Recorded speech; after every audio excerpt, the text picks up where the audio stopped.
शुक्राना जो मेरे मालिक ऐसी ऐसी सेवा लेते हैं, मुझे तो रोना ही आ रहा है कि ये सच में बहुत इनके शुक्राने हैं कि इतने हम भाव विभोर हो जाते हैं ना कि समझ नहीं पाते हैं कि क्या हो रहा है, कुछ समझ में नहीं आता। पर ये जो आप संगत जी इतना प्यार देते हैं और कहते हैं, ये सच में बहुत बड़ी बात है संगत जी। जो कल आंटी का जब मुझे फोन आया ना, तो मैं नोएडा में एक सेवा में दरबार लगा चुकी थी, 10 मिनट का टाइम था उस सत्संग को शुरू होने में। और ये गुरुजी को पता है कि इस टाइम पे मैं बहुत ही कम फोन उठा रही हूँ लोगों के, सिर्फ व्हाट्सएप पे ही कहती हूँ आप मुझसे बात करो। पर कभी कभी गुरुजी उठवा देते हैं। थोड़े दिन पहले भी किसी का फोन उठवाया था और आज फिर आंटी का फोन आया और मैंने अचानक से उठा लिया। तो ये गुरुजी ने ही सब, उन्होंने लिखा होता है पहले से कर्मों में हमारे कहाँ सेवा देनी है, किससे सेवा लेनी है, ये सब उन महाराज को पता है, हमें कुछ नहीं पता। तो गुरुजी ना अपने आप ही ना सेवा लेते हैं। आंटी ने बोला ना, तो आंटी की आवाज बहुत रुआसी सी हो रही थी कि भाई मेरे यहाँ जिस आंटी ने आना था ना वो आ नहीं रही। और एक कल सत्संग करके आई थी, थोड़ी तबीयत भी ठीक नहीं थी, पर आज आज हमारे घर में अमृत वेला होता है संडे को। तो जिस दिन अमृत वेला होता है मैं रात भर सोती भी नहीं हूँ, तो मुझे पता होता है कि मैं संडे को फिर दिन में खूब सोऊंगी। पर जो सेवा गुरु ने बख्शी है तो वो सेवा तो सेवा ही है। तो इनको पता नहीं गुरुजी ने, मैं ये आंटी ऐसे कहने लगी कि मेरा पहले से ही बहुत मन था, मुझे याद भी नहीं, इन्होंने शायद मुझे एक बार कहा भी था कि आप आओ। तो गुरुजी ने किसी की सेवा कैंसिल करा के मुझसे सेवा लेनी थी, ये बहुत बड़ी बात है कि हम तो इस लायक भी नहीं है गुरुजी। पर गुरुजी बहुत परीक्षा भी लेते हैं। मेरी गाड़ी, एक गाड़ी मेरा सुबह बेटा गोरखपुर ले गया, एक गाड़ी मेरी किसी ने थोड़े दिन पहले ठोक दी थी, तो वो पड़ी हुई है शोरूम में। और जो नई गाड़ी है वो मैं चलाती नहीं हूँ क्योंकि मुझे ऑटोमेटिक चलाने की आदत पड़ चुकी है। ठीक है, आंटी है उपासना आंटी, ये सुबह हमारे घर में अमृत वेला में आती हैं। तो मैंने इनको बोला कि आप अपनी गाड़ी ले आओगे आज, नहीं तो फिर मुझे कैब करके जाना पड़ेगा। तो ये भी अभी नए नए सेवादार बच्चे बने हैं, दीपा आंटी। तो मैंने, इन्होंने कहा हाँ आंटी मैं आ जाऊंगी, जबकि इनकी मम्मी का ऑपरेशन हुआ हुआ है अभी कल ही। फिर भी ये खाना वाना सब बना गई। गुरुजी ने इनकी भी सेवा आज यहाँ लिखी थी। फिर परीक्षा ली गुरुजी ने कि पूरे रास्ते हमें गलत बता दिया, एड्रेस गलत, सब कुछ होता गया और हमें बहुत गुस्सा भी आ रहा था। ये मेरा सत्संग है ना, जो ये मैं क्यों सुना रही हूँ, अभी अभी बना है ये सत्संग, आज ही बना है। तो गुरुजी, मुझे ना गुस्सा वैसे आता नहीं है, तो जो मैं गुस्सा कर भी रही थी ना, तो सबको पता है मैं ऊपर ऊपर से गुस्सा कर रही थी, गुरुजी को अंदर से नहीं आ रहा था। नौटंकी हूँ ना बहुत बड़ी। तो गुस्सा करके दिखा रही थी, क्या करते रहते हो, कहाँ लेके जा रहे हैं, एक अंकल हमारे आगे स्कूटी पे चल रहे हैं और हम पीछे पीछे क्या है, पटेल नगर रहे हैं, ले आए आनंद पर्वत, और हम पूरे रास्ते ना, मतलब कभी कोई कुछ बोल रहा है, फिर मैं इनको कह रही हूँ आप बोलना वहां जाके, कह रही मैं तो नहीं बोलूंगी। मैंने कहा गुरुजी मैं भी नहीं बोलूंगी, जब तो सेवा करने के लिए जा रही है, शिकायतें थोड़ा ना करेंगे। तो संगत जी, गुरुजी ना हमारी ना थोड़ी सी ना परीक्षा क्यों लेते हैं, क्योंकि हम ना कुछ गलतियां भी करते हैं। तो हमने ना आते हुए ना हम किसी की ना थोड़ी सी छोटी सी निंदा कर रहे थे। तो गुरुजी सबसे पहले कहते हैं निंदा कभी नहीं करनी चाहिए, चुगली कभी नहीं करनी चाहिए, किसी की बुराई नहीं करनी चाहिए, द्वेष नहीं रखना चाहिए, दया भावना परोपकार रखो, प्यार रखो। तो वो निंदा नहीं थी, गुरुजी को पता है कि उसकी गलती थी किस संगत की, तो हम उसकी बात कर रहे थे। पर गुरुजी की नजरों में तो निंदा ही है। तो फिर एकदम से मैंने बोला सबको चुप हो जाओ, निंदा मत करो। और गुरुजी ने हमें पनिशमेंट दी कि मैं 1.5 घंटे तक इधर उधर घुमाया, पूरी तरह से घुमाया कि तुमने आज गलती करी है, तुम्हें मैं पनिश भी करूंगा। अब सबने करी थोड़ी थोड़ी कि भाई मेरे भी कर्म कटे, इनकी गाड़ी आई तो इनके भी कर्म कटे, जो अंकल आगे आए उनकी भी कोई होगी। तो ये गुरुजी ने सब डिसाइड करके रखते हैं। ये जो है ना सेवा, ये हमारे भाग में नहीं होती है। हमने पता नहीं कितने अच्छे कर्म किए होंगे जो गुरुजी हमें सेवा देते हैं। और जब हम यहाँ पहुंचे तो मुझे याद आ गया कि मैंने ऐसी नांगलोई और जहांगीरपुरी में भी सेवा में गई थी मैं। जब आंटी ने कल मुझे रोते रोते बोला ना कि मेरी तो किचन बड़ी छोटी है, मैंने कहा अब तो तुम्हारे घर जरूर मैं आऊंगी, क्योंकि मुझे तो ऐसी जगह पे ही जाके बहुत आनंद आता है। क्योंकि मैंने देखा है कि बहुत सारे हमारे साथ भी सेवादार बहुत टाइम से जुड़े हुए हैं। बड़े बड़े सत्संग होते हैं, बड़े बड़े महलों में होते हैं, बड़े बड़े बैंक्वेट्स में होते हैं, तो वो चले जाते हैं, फटाफट हाँ कर देते हैं, क्योंकि उन्हें पता है सच संवर के वहां स्टेज पे खड़े होना है, दुनिया आएगी, हजारों लोग आएंगे, हमें देखेंगे। पर जो छोटी छोटी गलियां होती हैं, छोटे छोटे जो घर होते हैं, हम भी तो इन्हीं से ही आगे उठे हैं ना आज। हमारे पास भी तो ये सब नहीं था किसी जमाने में। हम अपनी धरती से जुड़े हुए हैं। आज हमें गुरुजी ने यही तो सिखाया है, नीवे होके रहो, नीविया नु फल लग दे। तो गुरुजी ने ना जो सिखाया है ना, वो उनके कदमों पे चलना चाहिए। तो मेरे लिए तो कोई छोटा बड़ा घर नहीं होता। जब मैं इधर आई तो मैंने मन में गुरुजी को कही, तो बहुत बड़ा घर है, मैं तो इससे छोटे छोटे घरों में सत्संग करके आई हूँ।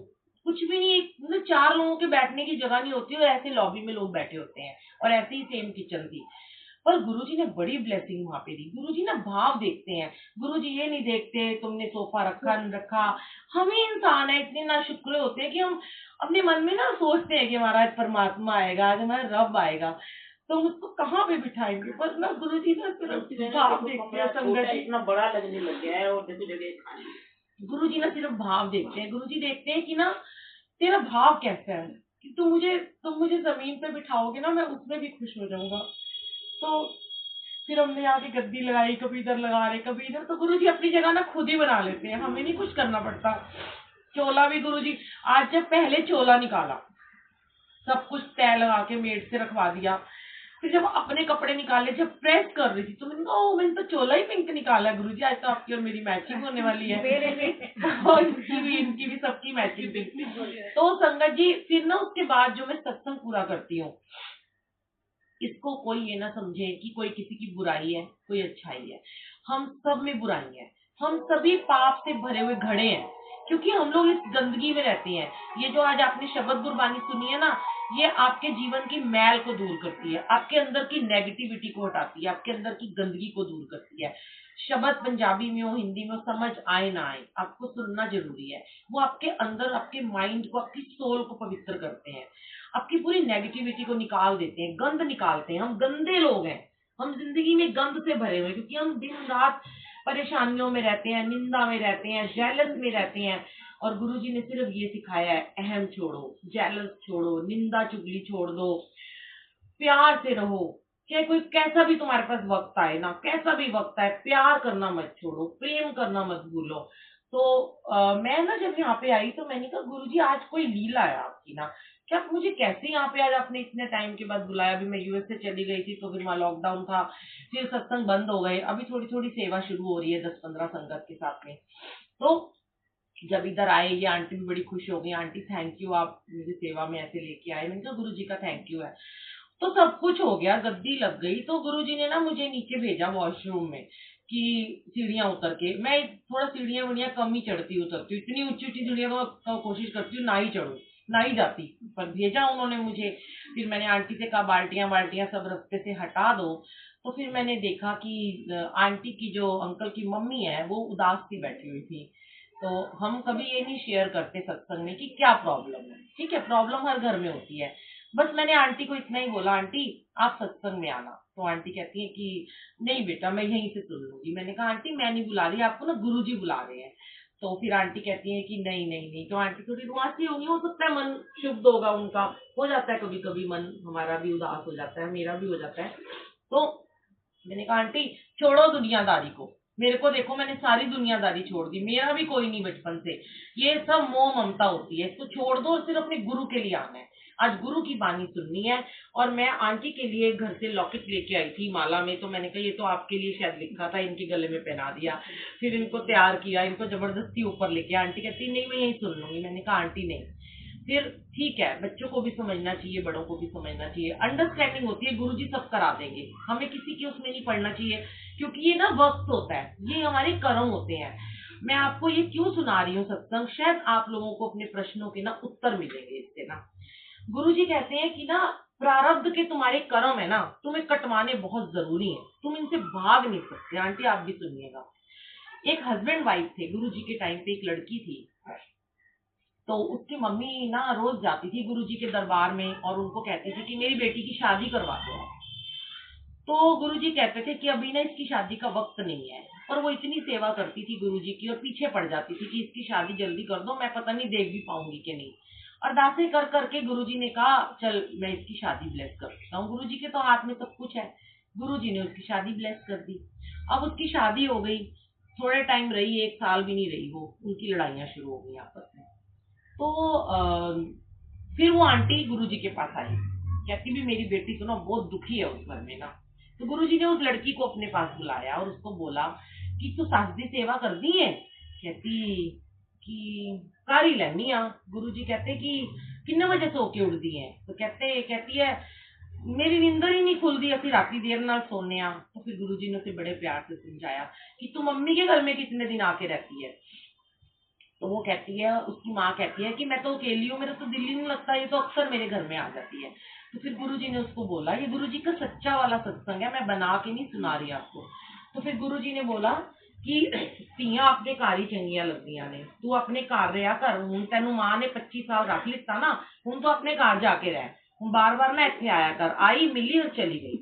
ਤੇ ਮਾਂ ਨਾਲ ज्यादा फोन ਤੇ ਗੱਲਾਂ नहीं करते होंगे। मतलब ये गुरु जी के वर्ड थे, मैंने भी सीख ली, मेरी भी 2 बेटियां हैं, उनकी भी शादी हुई है। तो गुरुजी ने कहा माँ से ज्यादा बातें नहीं करते होते, कि अपने ससुराल की बात माँ को नहीं बतानी होती, कभी भी नेगेटिविटी फैलती है। पर वो उसके कर्म खराब होंगे या उसको भुगतने होंगे, तो उसकी माँ कहती है भाई मेरी बेटी खुश नहीं है, इसका ना तलाक करा दो। अब गुरुजी तो जैसे ऐसे बैठे होते हैं तो मुस्कुरा रहे हैं, कह रहे हैं ये तो बड़ी अजीब सी औरतें हैं, पहले तो आती है शादी करा दो, फिर कहती है तलाक करवा दो। अब मैं करूं तो करूं क्या, पहले कहा था शादी मत करो, अभी कर ली। अब गुरुजी तो मान जाते हैं ना अपने भक्तों की बात, जो उनकी इतनी सेवा करता है, पूजा पाठ करता है। तो गुरुजी कहते हैं जब ये जबरदस्ती जिद करता है, वैसे तो मैं कहता हूँ कि जिद मत करो, मांगो मत मानो, पर तुम जिद करते तो मुझे देना पड़ जाता है कभी कभी, क्योंकि कहते हैं ना भगत के वश में है भगवान, तो भगवान भी उनके अधीन हो जाते हैं। फिर उन्होंने उसका तलाक करा दिया। अब ठीक है, खुश हो गई लड़की, अपने घर में आ गई।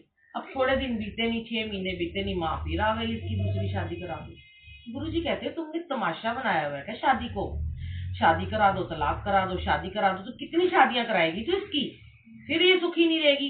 तो इसको ये समझा, फिर गुरुजी ने सारी संगत के सामने ये समझाया कि तेरे कर्म काटने का जरिया ये आदमी है, तू जिससे भी शादी करेगी ना, तेरे को तो इसकी मार सहनी ही पड़ेगी, अपने पति की गालियां सहनी पड़ेगी, क्योंकि तूने पिछले प्रारब्ध के कर्मों में, जन्मों में ना इसे दुख दिया था अपने पति को, तो वो तेरे को आज भुगतना पड़ेगा। तू जितना मर्जी भाग ले, तू 5 शादियां कर ले, 2 कर ले, तलाक ले ले, पर तुझे कोई ना कोई आ जाएगा ये तेरे को सजा देने के लिए। तो क्यों ना फिर तू अपने पहले वाले पति से ही बना के रख, कि जिसने तेरे कर्म कटवाने का वही जरिया है। और इससे क्या होगा, तेरी जो भक्ति है, जो तू पूजा पाठ करेगी, जो तू अमृत वेला करेगी, जो तू मेरा ध्यान धरेगी, तू मेरा सिमरन करेगी, तो मैं तेरे पति के कर्म भी काट दूंगा, तो मैं उसके थॉट सारे चेंज कर दूंगा। ये रियल का सत्संग है, मैं नाम नहीं लेना चाहूंगी। एक लड़की है, अमीर घर की लड़की थी, उसके वो अमृत वेला करती थी, डेली अमृत वेला करती थी, उठ के मंत्र जाप। और गुरुजी ने जब उसकी शादी की ना, मतलब मैं इस सत्संग को थोड़ा सा चेंज कर रही हूँ, शराबी आदमी था, जुआरी था, मारता था उसको बहुत। तो राजे महाराजों की लड़की पर उन्होंने इंक्वायरी करी तो पता नहीं चला। अब लड़की तो अपना अमृत वेला नियम से करती, तो जो ससुराल वाले थे वो सुबह सुबह अपना उठ गई, अपना 4 बजे 3 बजे। ससुराल वाले कहते हैं भाई बड़ी अच्छी बहू आई है, क्या पता इसके भाग से हमारा बच्चा ही सही हो जाए। तो पति तो शराब पी के आया पहली रात को, उसे कहता है कि तू ये क्या सुबह सुबह मेरी नींद खराब करने बैठ जाती है। तो वो कहती है अच्छा मैं ना धीरे आवाज में आपको डिस्टर्ब नहीं मैं करूंगी, पर आप मुझे इसके लिए मना मत करो। उसने पी रखी थी तो सो गया। अब वो रोज उठने लगी लड़की, अब उसके सास ससुर भी उसका उठने लगे अमृत वेला में। अब उसका जो हस्बैंड था उसने देखा कि रोज सुबह सुबह नहा धो के तैयार होके बैठ जाती है, और मेरे घर का माहौल ना बड़ा अच्छा हो गया है, बड़ा मेरे को सुकून सा मिल गया है, तो मैं देखूं ये करती क्या है। तो एक दिन वो चुपचाप आके उसके साथ अमृत वेले में बैठ गया, और वो भी बैठ गया, उसे बड़ा अच्छा लगा। तो देखिए संगत जी कि जो बंदा नॉनवेज खाता था, जो ड्रिंक करके आता था, वो उसके वो जो जल रखती थी लड़की अमृत वेले में, वो उसे पिलाना शुरू हो गई। उसने यही सीखा था, सारे घर वालों को पिलाने लगी, सबके थॉट चेंज हो गए। उस आदमी की नॉनवेज छूट गया, उसकी ड्रिंक छूट गई, और वो रोज आना गुरुजी की संगत बन गया और सेवा करने लगा और अमृत वेला करने लगा।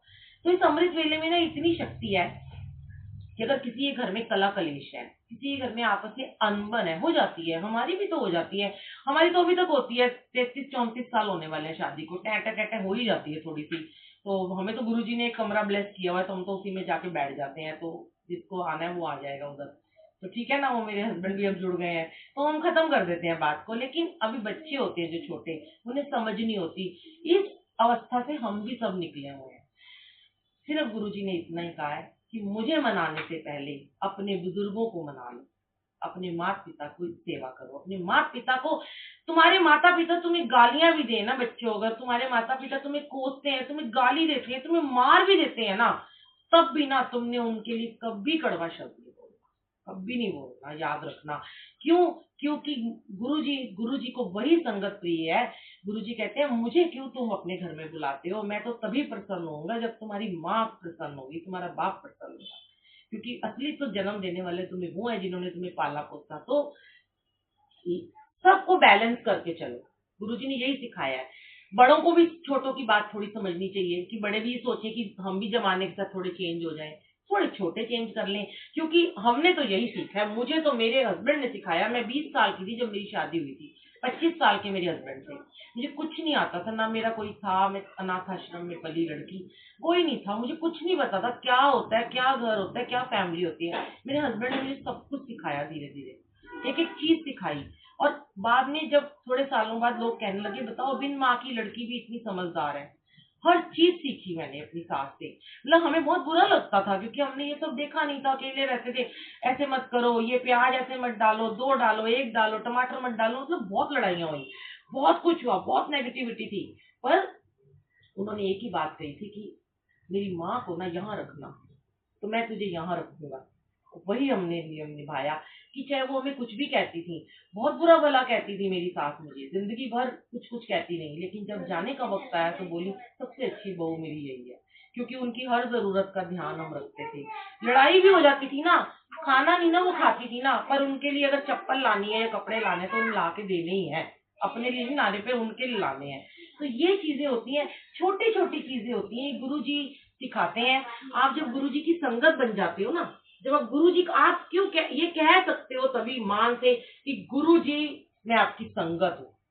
पर संगत बनने से पहले हमें अपने पड़ोसियों का, अपने घर वालों का, अपने से छोटों का, अपने से बड़ों का, सबको सम्मान देना पड़ेगा। आज हम गुरुजी को इतना प्यार करते हैं ना, इतना प्यार करते हैं ताकि गुरुजी हमें प्यार करें।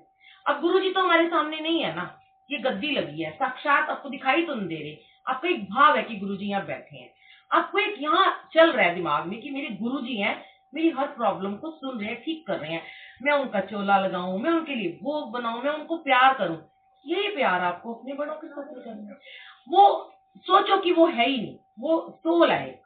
सोचो कि वो गुरुजी है, सोच लो मेरा पति है तो वो मेरा गुरु है, मेरी सास है तो मेरी गुरु है, मेरी माँ है तो वो मेरी गुरु है, मैं अपने गुरु जी को खाना खिला रही हूँ। अब सोचो कि अगर वो मुझे ये भी कह रहे हैं तो गुरु की डांट है, सुन लो, कोई नहीं, फिर भी हम गुरुजी को कहते हैं। अब गुरुजी कितनी, मेरी तो बहुत परीक्षा लेते हैं, एक परीक्षा लेते हैं, एक मुझे ब्लेसिंग देते हैं, फिर एक परीक्षा शुरू कर देते हैं, कष्ट देते हैं। तो क्या मैं अपनी जो मुझे ब्लेसिंग दी है मैं तो उसकी शुक्राने करती हूँ ना, मैं उस कष्ट के लिए शिकायतें तो नहीं करती ना। अब इतना हम घूम घाम के आए, आके एक बार आपको बोला, आपका मुंह ऐसे बोला सा देखा, चुप हो गए हम भी, हमने आपको शिकायत तो नहीं ना करी ना, कि हम लड़े तो नहीं ना आपसे। तो यही रखना है कि गुस्सा किसी सामने, अगर मैं गुस्सा कर भी देती तो आप मुझे कुछ नहीं कहते, पर यहाँ से मुझे डायरेक्ट डांट पड़ जाती। यही सोचो कि अगर मेरे बड़े ने गुस्सा कर दिया है तो कोई बात नहीं, वो 2 मिनट में नॉर्मल हो जाएगा। ये जबान है, गुरुजी पता है लड़कियों को कहते थे तो गुस्सा आए ना, मुंह दे इलायची दबा लिया करो, मुंह में इलायची या लौंग रख लो ताकि तुम बोलोगे नहीं। और सच में ये बात बहुत अच्छी है कि एक चुप और 100 सुख। चुप रह के देखो, एक बारी मौन में रह के देखो। सोचो मैंने मौन व्रत रख लिया, आज मेरा मौन व्रत है, तोड़ना नहीं है मुझे, क्या हो जाएगा? गुस्सा आ रहा है ना, थोड़ी देर बाद जाके खुद भी पानी पियो, उन्हें पानी पिला, खत्म सारी बात। बातों को बढ़ाना नहीं है, कभी नहीं हो। ये सीख लेना आज गुरुजी से, तभी गुरुजी आपके घर में विराजमान होंगे।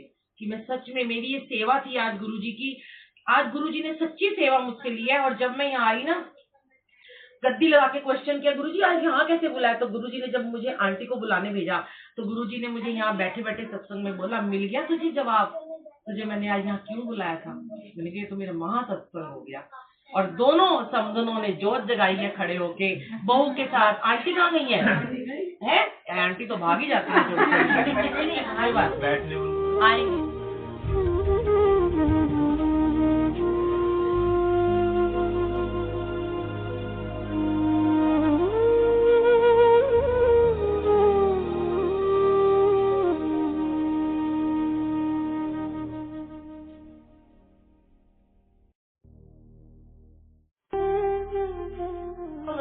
शुक्राना जो मेरे मालिक ऐसी सेवा लेते हैं, मुझे तो रोना ही आ रहा है कि ये सच में बहुत इनके शुक्राने हैं कि इतने हम भाव विभोर हो जाते हैं ना कि समझ नहीं पाते हैं कि क्या हो रहा है, कुछ समझ में नहीं आता।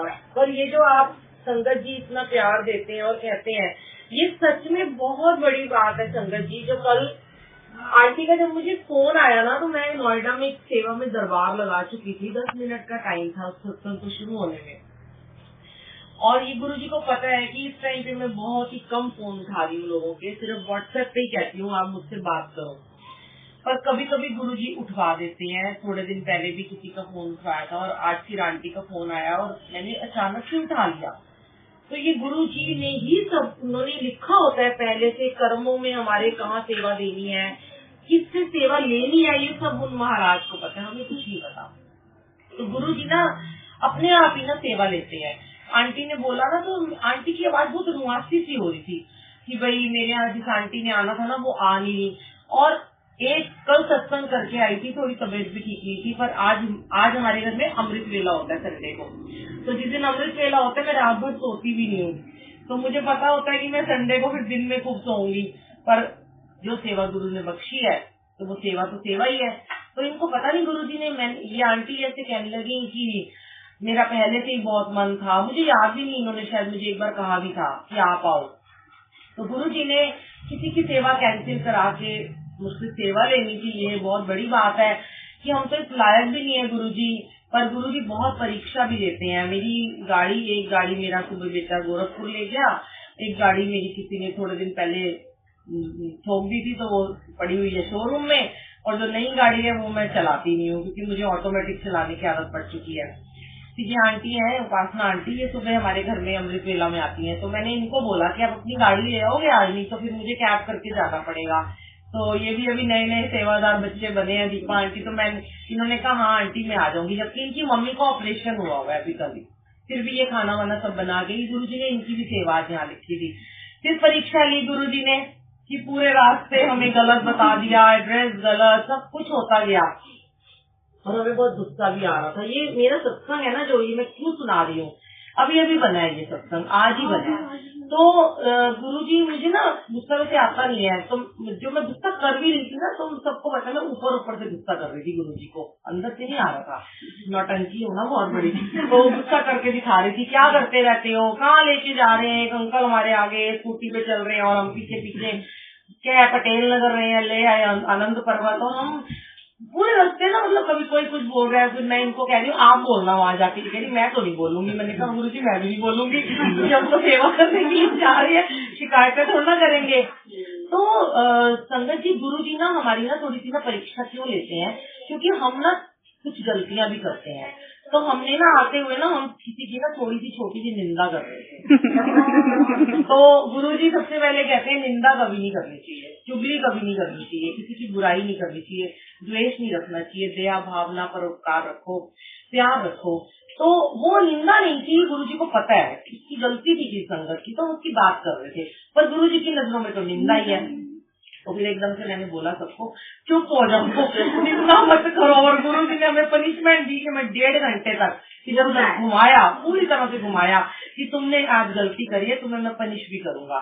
अब सबने करी थोड़ी थोड़ी कि भाई मेरे भी कर्म कटे, इनकी गाड़ी आई तो इनके भी कर्म कटे, जो अंकल आगे आए उनकी भी कोई होगी। तो ये गुरुजी ने सब डिसाइड करके रखते हैं। ये जो है ना सेवा, ये हमारे भाग में नहीं होती है। हमने पता नहीं कितने अच्छे कर्म किए होंगे जो गुरुजी हमें सेवा देते हैं। और जब हम यहाँ पहुंचे तो मुझे याद आ गया कि मैंने ऐसी नांगलोई और जहांगीरपुरी में भी सेवा में गई थी मैं। जब आंटी ने कल मुझे रोते रोते बोला ना कि मेरी तो किचन बड़ी छोटी है, मैंने कहा अब तो तुम्हारे घर जरूर मैं आऊंगी, क्योंकि मुझे तो ऐसी जगह पे जाके बहुत आनंद आता है। क्योंकि मैंने देखा है कि बहुत सारे हमारे साथ भी सेवादार बहुत टाइम से जुड़े हुए हैं। बड़े बड़े सत्संग होते हैं, बड़े बड़े महलों में होते हैं, बड़े बड़े बैंक्वेट्स में होते हैं, तो वो चले जाते हैं, फटाफट हाँ कर देते हैं, क्योंकि उन्हें पता है सच समर के वहां स्टेज पे खड़े होना है, दुनिया आएगी, हजारों लोग आएंगे, मैं देखेंगे। पर जो छोटी छोटी गलियां होती हैं, छोटे छोटे जो घर होते हैं, हम भी तो इन्हीं से आगे उठे हैं ना। आज हमारे पास भी तो ये सब नहीं था किसी जमाने में।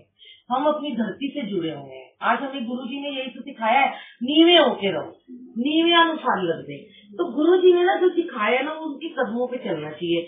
तो मेरे लिए तो कोई छोटा बड़ा घर नहीं होता। जब मैं इधर आई तो मैंने मन में गुरुजी को, तो बहुत बड़ा घर है, तो इसके छोटे छोटे घरों में सत्संग करके आई हूँ। कुछ भी नहीं, मतलब 4 लोगों के बैठने की जगह नहीं होती और ऐसे लॉबी में लोग बैठे होते हैं और ऐसे ही सेम किचन थी। पर गुरुजी ने बड़ी ब्लेसिंग वहाँ पे दी। गुरुजी ना भाव देखते हैं। गुरुजी ये नहीं देखते तुमने सोफा रखा नहीं रखा। हम ही इंसान है, इतने ना शुक्र होते हैं कि हम अपने मन में ना सोचते हैं कि हमारा परमात्मा आएगा, आज हमारा रब आएगा, तो उसको कहाँ पे बिठाएंगे। पर ना गुरुजी ना सिर्फ भाव देखते हैं। संगत इतना बड़ा लगने लग गया है और गुरुजी ना सिर्फ भाव देखते हैं। गुरुजी देखते हैं कि ना तेरा भाव कैसा है, कि तुम मुझे जमीन पे बिठाओगे ना, मैं उसमें भी खुश हो जाऊंगा। तो फिर हमने यहाँ की गद्दी लगाई, कभी इधर लगा रहे कभी इधर। तो गुरुजी अपनी जगह ना खुद ही बना लेते हैं, हमें नहीं कुछ करना पड़ता। चोला भी गुरुजी, आज जब पहले चोला निकाला, सब कुछ तय लगा के मेज से रखवा दिया, फिर जब अपने कपड़े निकाले, जब प्रेस कर रही थी तो मैंने तो चोला ही कहीं से निकाला। गुरुजी आज तो आपकी और मेरी मैचिंग होने वाली है, मेरे लिए और इनकी भी सबकी मैचिंग थी। तो संगत जी, फिर ना उसके बाद जो मैं सत्संग पूरा करती हूँ, इसको कोई ये ना समझे कि कोई किसी की बुराई है, कोई अच्छाई है। हम सब में बुराई है, हम सभी पाप से भरे हुए घड़े हैं, क्योंकि हम लोग इस गंदगी में रहते हैं। ये जो आज आपने शब्द गुरबानी सुनी है ना, ये आपके जीवन की मैल को दूर करती है, आपके अंदर की नेगेटिविटी को हटाती है, आपके अंदर की गंदगी को दूर करती है। शब्द पंजाबी में हो, हिंदी में हो, समझ आए ना आए, आपको सुनना जरूरी है। वो आपके अंदर, आपके माइंड को, आपकी सोल को पवित्र करते हैं, आपकी पूरी नेगेटिविटी को निकाल देते हैं, गंद निकालते हैं। हम गंदे लोग हैं, हम जिंदगी में गंद से भरे हुए, क्योंकि हम दिन रात परेशानियों में रहते हैं, निंदा में रहते हैं, जेलस में रहते हैं। और गुरुजी ने सिर्फ ये सिखाया है, अहम छोड़ो, जेलस छोड़ो, निंदा चुगली छोड़ दो, प्यार से रहो। चाहे कोई कैसा भी तुम्हारे पास वक्त आए ना, कैसा भी वक्त आए, प्यार करना मत छोड़ो, प्रेम करना मत भूलो। तो मैं ना जब यहाँ पे आई तो मैंने कहा, गुरुजी आज कोई लीला है आपकी ना, क्या मुझे कैसे यहाँ पे आज आपने इतने टाइम के बाद बुलाया। अभी मैं यूएस से चली गई थी, तो फिर वहाँ लॉकडाउन था, फिर सत्संग बंद हो गए, अभी थोड़ी थोड़ी सेवा शुरू हो रही है 10-15 संगत के साथ में। तो जब इधर आए, ये आंटी भी बड़ी खुश हो गई, आंटी थैंक यू, आप मुझे सेवा में ऐसे लेके आए। मैंने कहा गुरुजी का थैंक यू है। तो सब कुछ हो गया, गद्दी लग गई, तो गुरुजी ने ना मुझे नीचे भेजा वॉशरूम में कि सीढ़ियाँ उतर के, मैं थोड़ा सीढ़ियाँ कम ही चढ़ती उतरती हूँ, इतनी ऊंची ऊंची सीढ़ियों को कोशिश करती हूँ ना ही चढ़ू, ना ही जाती, पर भेजा उन्होंने मुझे। फिर मैंने आंटी से कहा बाल्टियां सब रास्ते से हटा दो। तो फिर मैंने देखा कि आंटी की जो अंकल की मम्मी है वो उदास सी बैठी हुई थी। तो हम कभी ये नहीं शेयर करते सत्संग में कि क्या प्रॉब्लम है, ठीक है, प्रॉब्लम हर घर में होती है। बस मैंने आंटी को इतना ही बोला, आंटी आप सत्संग में आना। तो आंटी कहती है कि नहीं बेटा, मैं यहीं से सुन लूंगी। मैंने कहा आंटी मैं नहीं बुला रही, आपको ना गुरुजी बुला रहे हैं। तो फिर आंटी कहती है कि नहीं। तो आंटी थोड़ी उदासी होगी, हो सकता है मन शुद्ध होगा उनका, हो जाता है कभी कभी मन हमारा भी उदास हो जाता है, मेरा भी हो जाता है। तो मैंने कहा आंटी छोड़ो दुनियादारी को, मेरे को देखो मैंने सारी दुनियादारी छोड़ दी, मेरा भी कोई नहीं बचपन से, ये सब मोह ममता होती है, इसको छोड़ दो और सिर्फ अपने गुरु के लिए आना है। आज गुरु की बानी सुननी है। और मैं आंटी के लिए घर से लॉकेट लेके आई थी माला में, तो मैंने कहा ये तो आपके लिए शायद लिखा था, इनके गले में पहना दिया। फिर इनको तैयार किया, इनको जबरदस्ती ऊपर लेके। आंटी कहती नहीं मैं यही सुन लूंगी। मैंने कहा आंटी नहीं। फिर ठीक है, बच्चों को भी समझना चाहिए, बड़ों को भी समझना चाहिए, अंडरस्टैंडिंग होती है, गुरुजी सब करा देंगे, हमें किसी के उसमें नहीं पड़ना चाहिए, क्योंकि ये ना वक्त होता है, ये हमारे कर्म होते हैं। मैं आपको ये क्यों सुना रही हूँ सत्संग, शायद आप लोगों को अपने प्रश्नों के ना उत्तर मिलेंगे इससे ना। गुरुजी कहते हैं कि ना प्रारब्ध के तुम्हारे कर्म है ना, तुम्हें कटवाने बहुत जरूरी है, तुम इनसे भाग नहीं सकते। आंटी आप भी सुनिएगा, एक हस्बैंड वाइफ थे, गुरुजी के टाइम पे एक लड़की थी, तो उसकी मम्मी ना रोज जाती थी गुरुजी के दरबार में और उनको कहते थे कि मेरी बेटी की शादी करवा दो। तो गुरुजी कहते थे कि अभी ना इसकी शादी का वक्त नहीं है, और वो इतनी सेवा करती थी गुरुजी की और पीछे पड़ जाती थी कि इसकी शादी जल्दी कर दो, मैं पता नहीं देख भी पाऊंगी कि नहीं। अरदासें कर करके गुरुजी ने कहा चल मैं इसकी शादी ब्लेस करता हूँ। गुरुजी के तो हाथ में सब कुछ है, गुरुजी ने उसकी शादी ब्लेस कर दी। अब उसकी शादी हो गई, थोड़े टाइम रही, 1 साल भी नहीं रही, वो उनकी लड़ाइयाँ शुरू हो गई आपस में। तो फिर वो आंटी गुरुजी के पास आई, कहती भी मेरी बेटी तो ना बहुत दुखी है उस घर में ना। तो गुरुजी ने उस लड़की को अपने पास बुलाया और उसको बोला कि तू सस दी सेवा कर दी है? कहती कि कर ही लेनी आ। गुरु जी कहते कि कितने बजे सो के उठती है? तो कहती है मेरी नींदर ही नहीं खुलती, असि राती देर नाल सोने आ। तो फिर गुरु जी ने उसे बड़े प्यार से समझाया कि तू मम्मी के घर में कितने दिन आके रहती है? तो वो कहती है, उसकी माँ कहती है कि मैं तो अकेली हूँ, मेरा तो दिल ही नहीं लगता, ये तो अक्सर मेरे घर में आ जाती है। तो फिर गुरु जी ने उसको बोला, ये गुरु जी का सच्चा वाला सत्संग है, मैं बना के नहीं सुना रही आपको। तो फिर गुरु जी ने बोला कि धीया अपने घर ही चंगिया लगदियां ने, तू अपने घर रहा कर, हूं तेनू मां ने 25 साल रख लिता ना, हूं तो अपने घर जाके रह, हूं बार बार मैं इत्थे आया कर। आई मिली और चली गई, ते मां नाल ज्यादा फोन ते गल्लां नहीं करते होंगे। मतलब ये गुरु जी के वर्ड थे, मैंने भी सीख ली, मेरी भी 2 बेटियां हैं, उनकी भी शादी हुई है। तो गुरु जी ने कहा माँ से ज्यादा बातें नहीं करते होते, कि अपने ससुराल की बात माँ को नहीं बतानी होती, कभी भी नेगेटिविटी फैलती है। पर वो उसके कर्म खराब होंगे या उसको भुगतने होंगे, तो उसकी माँ कहती है अभी मेरी बेटी खुश नहीं है, इसका ना तलाक करा दो। अब गुरु जी तो जैसे ऐसे बैठे होते हैं तो मुस्कुरा रहे हैं, कह रहे हैं ये तो बड़ी अजीब सी औरतें हैं, पहले तो आती है शादी करा दो, फिर कहते हैं तलाक करवा दो। अब मैं करूँ तो करूँ क्या? पहले कहा था शादी मत करो, अभी कर ली। अब गुरु जी तो मान जाते हैं ना अपने भक्तों की बात, जो उनकी इतनी सेवा करता है, पूजा पाठ करता है। तो गुरु जी कहते हैं जब ये जबरदस्ती जिद करता है, वैसे तो मैं कहता हूँ कि जिद मत करो, मांगो मत मानो, पर तुम जिद करते हो, मुझे देना पड़ जाता है कभी कभी, क्योंकि कहते हैं ना भगत के वश में है भगवान, तो भगवान भी उनके अधीन हो जाते हैं। फिर उन्होंने उसका तलाक करा दिया। अब ठीक है, खुश हो गई लड़की, अपने घर में आ गई। अब थोड़े दिन बीते नहीं, 6 महीने बीते नहीं, माँ फिर आ गई इसकी दूसरी शादी करा दी। गुरु जी कहते तुमने तमाशा बनाया हुआ है शादी को, शादी करा दो, तलाक करा दो, शादी करा दो, तो कितनी शादियां कराएगी तो इसकी, फिर ये सुखी नहीं रहेगी। तो इसको ये समझा, फिर गुरु जी ने सारी संगत के सामने ये समझाया कि तेरे कर्म काटने का जरिया ये आदमी है, तू जिससे भी शादी करेगी ना, तेरे को तो इसकी मार सहनी पड़ेगी, अपने पति की गालियां सहनी पड़ेगी, क्योंकि तूने पिछले प्रारब्ध के कर्मों में, जन्मों में ना इसे दुख दिया था अपने पति को, तो वो तेरे को आज भुगतना पड़ेगा। तू जितना मर्जी भाग ले, तू 5 शादियां कर ले, 2 कर ले, तलाक ले ले, पर तुझे कोई ना कोई आ जाएगा ये तेरे को सजा देने के लिए। तो क्यों ना फिर तू अपने पहले वाले पति से ही बना के रख, कि जिसने तेरे कर्म कटवाने का वही जरिया है। और इससे क्या होगा, तेरी जो भक्ति है, जो तू पूजा पाठ करेगी, जो तू अमृत वेला करेगी, जो तू मेरा ध्यान धरेगी, तू मेरा सिमरन करेगी, तो मैं तेरे पति के कर्म भी काट दूंगा, तो मैं उसके थॉट सारे चेंज कर दूंगा। ये रियल का सत्संग है, मैं नाम नहीं लेना चाहूंगी। एक लड़की है, अमीर घर की लड़की थी, उसके वो अमृत वेला करती थी, डेली अमृत वेला करती थी, उठ के मंत्र जाप। और गुरुजी ने जब उसकी शादी की ना, मतलब मैं इस सत्संग को थोड़ा सा चेंज कर रही हूँ, शराबी आदमी था, जुआरी था, मारता था उसको बहुत। तो राजे महाराजों की लड़की पर उन्होंने इंक्वायरी करी तो पता नहीं चला। अब लड़की तो अपना अमृत वेला नियम से करती, तो जो ससुराल वाले थे वो सुबह सुबह अपना उठ गई, अपना 4 बजे 3 बजे। ससुराल वाले कहते हैं भाई बड़ी अच्छी बहू आई है, क्या पता इसके भाग से हमारा बच्चे भी सही हो जाए।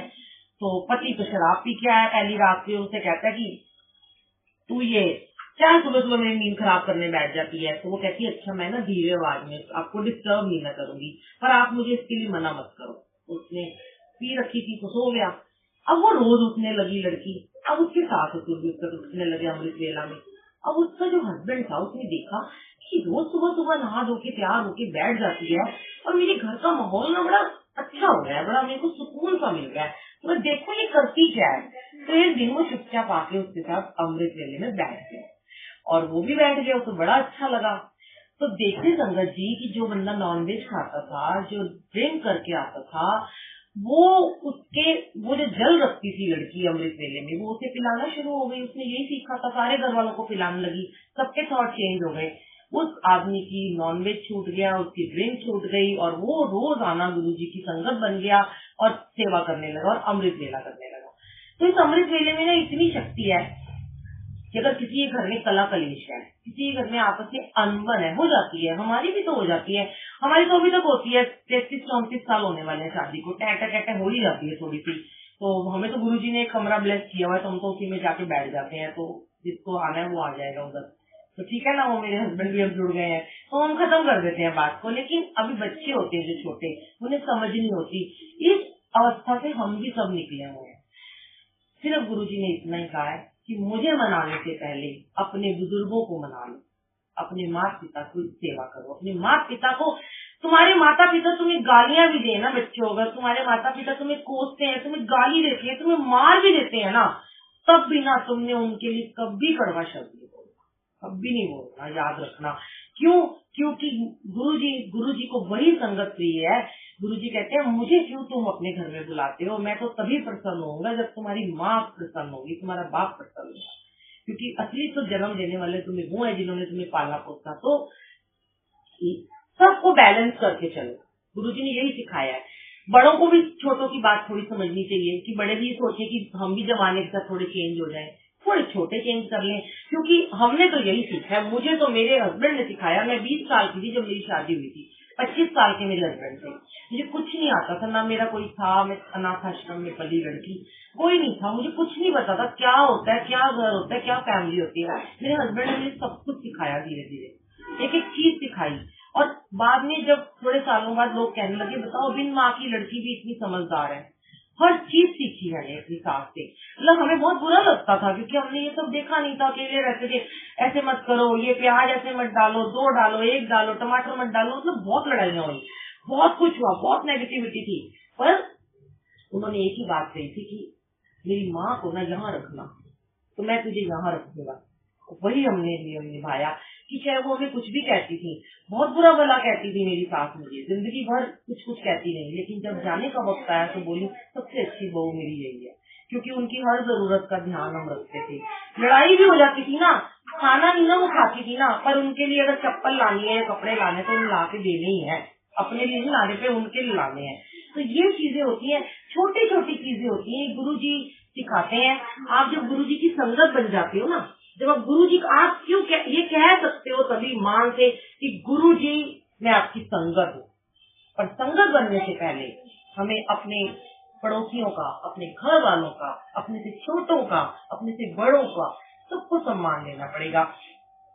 आज हम गुरुजी को इतना प्यार करते हैं, कितना प्यार करते हैं ताकि गुरुजी हमें प्यार करे।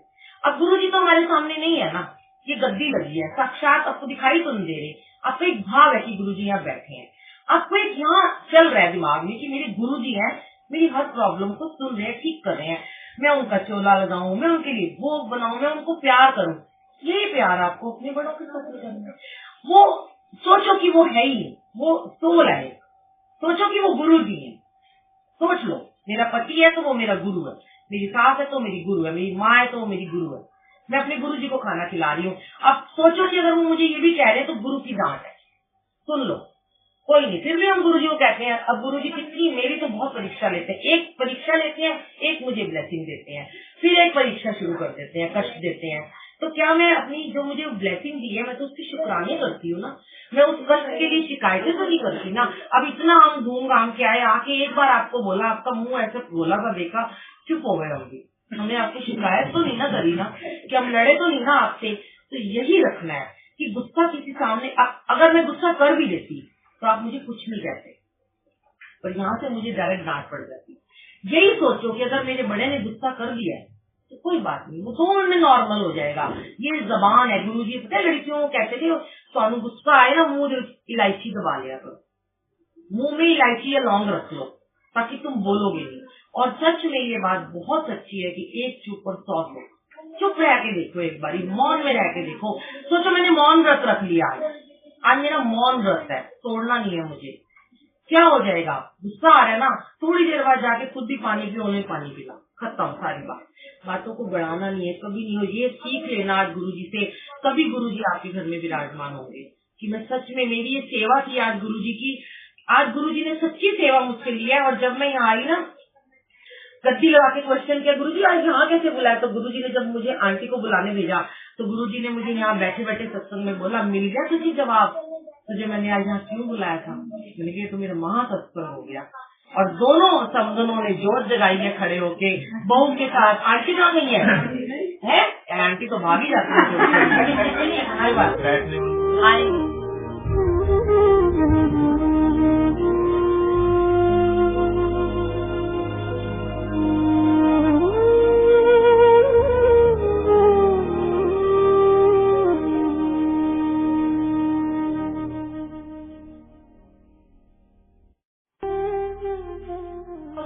शुक्राना जो